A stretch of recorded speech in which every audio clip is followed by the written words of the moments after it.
So to continue the Vamps project, I just want to show you the beadwork as it's progressing and adding the bottom flower pieces. I started with the blue containers, the outline of the blue. Oh, there's the stems. Okay, so down, okay, there's the blue containers. I started with those, and then I filled the yellow inside and then built upward from there, making sure that each side had the same number of beads and was a mirror image of the other side so that it would remain even and also flat.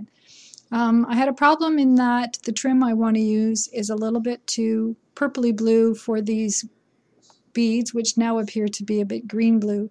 So I'm adding these dark purple ones.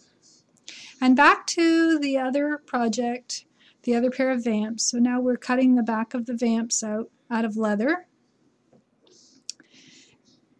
And we also had some leather to make a 3/4 inch wide long strip. That'll be for the trim. What I do is fold it in half, and see there's holes that need to go in there so that it's easier to sew on the vamp. So I take the thread out of the sewing machine and then just fold the trim over. This is leather trim, and now I'm just sewing through using a very long basting stitch so that the holes are in the trim before we go to sew them. And this makes it a lot easier to sew the trim on, because for every hole on the top there's a matching hole underneath, and it makes it a lot easier to line up the trim on the sides. It gives a cleaner finish, and we don't have to hurt our hands trying to poke holes in the leather because they're already there.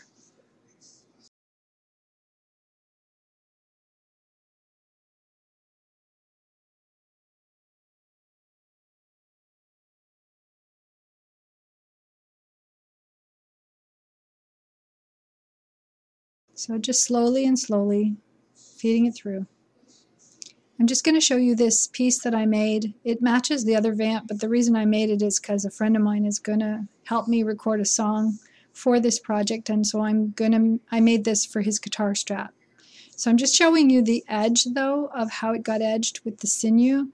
I used fake sinew on that one, but it just went in and out all along the edge to finish it, and then back again. So he doesn't know I made this for him, so shh, don't tell him.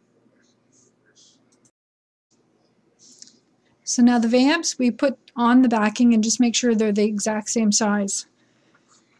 Because if they're not, then the trim won't sit properly, and you have to make sure your needle goes through all the layers and grabs onto all the layers. So we're just trimming this up so that it matches all the way around.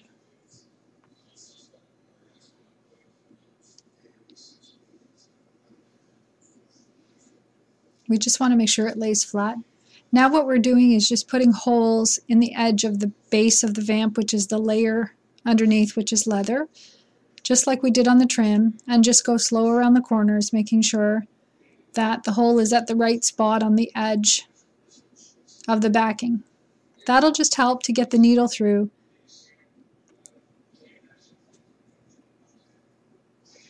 There's no thread in the machine, it's just the needle is poking holes. That's all we're doing. So we do both of those vamps, and then we do the edge too. The edge at the top.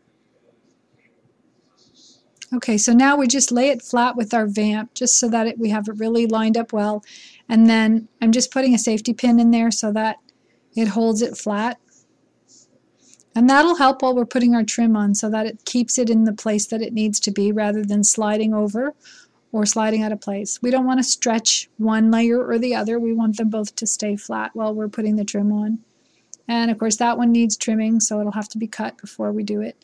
Now we're putting the trim on. We're using a cord that we're recycling from another item, and it happens to be the same color, so we're going to use it. It's like a red cord, or a heavy, it's not really thread, it's heavier than thread. What we're doing is we made a knot. We put the knot inside the fold of the trim and brought it up through the leather first so that the knot is hidden in the seam, in the fold. And then we're just going up and down every 2 holes. We're putting the needle through, going up and down, going all the way around. So you have to wiggle sometimes to line it up so that you get the needle through all of the holes, because it has to go through the trim, then the backing, then the vamp, then the trim. And of course we're aligning the trim so that it's snug up against the edge of the vamp and the backing so that it doesn't slip out of place, and make sure it's flat. So there we are. You go down through a hole, and then you can use the pliers if it gets a little bit stuck, just to yank it out. And then count 2 holes over, going the same direction, and go back up. So that's the first part, is go down and up all the way around until you get to the other end. And then when you're done that, you turn around and go the opposite way.